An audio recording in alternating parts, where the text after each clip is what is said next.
বৌদ্ধ মন্দির দেখার পর এখন সামনে একটা সিঁড়ি আছে, অনেক নিচ পর্যন্ত গেছে। আপনারা যদি একটু দেখেন তাহলে বুঝতে পারবেন। আপনারা দেখলে হয়তো বুঝতে পারবেন মানে কি দুর্গম একটা পরিবেশের মতো অবস্থা। একেবারে ঘন জঙ্গল, পাশে হচ্ছে একটু রাস্তা হালকা, এর মধ্যে দিয়ে আমরা হচ্ছে নেমে যাচ্ছি। ওই যে ওই বৌদ্ধ মন্দির আমরা দেখলাম, বৌদ্ধ মন্দিরটা ভিজিট করে আসলাম।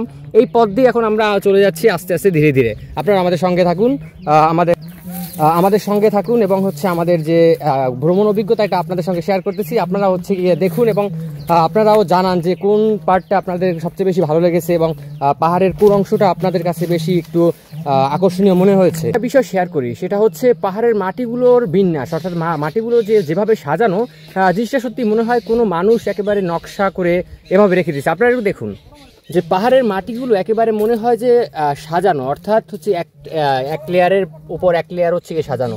দেখুন এটা হচ্ছে গিয়ে আমরা জানি না মানে এই মাটির গঠনটা কেন এমন হয়েছে। আপনাদের সঙ্গে এই বিষয়টা শেয়ার করলাম যে মাটির একটু ভিন্নতা।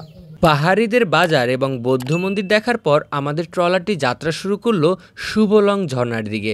আমরা যখন শুভলং ঝর্ণার দিকে যাত্রা শুরু করতেছিলাম তখন মনে হচ্ছিল পাহাড়টা আরও ক্রমশ উঁচু হচ্ছে এবং পাহাড়ের যে ভাঁজ, অর্থাৎ পাহাড়ের দুই পাশের সারি সারি যে ভাব, সেই জিনিসটা খুব নৈসর্গিকভাবে সাজানো মনে হচ্ছিল।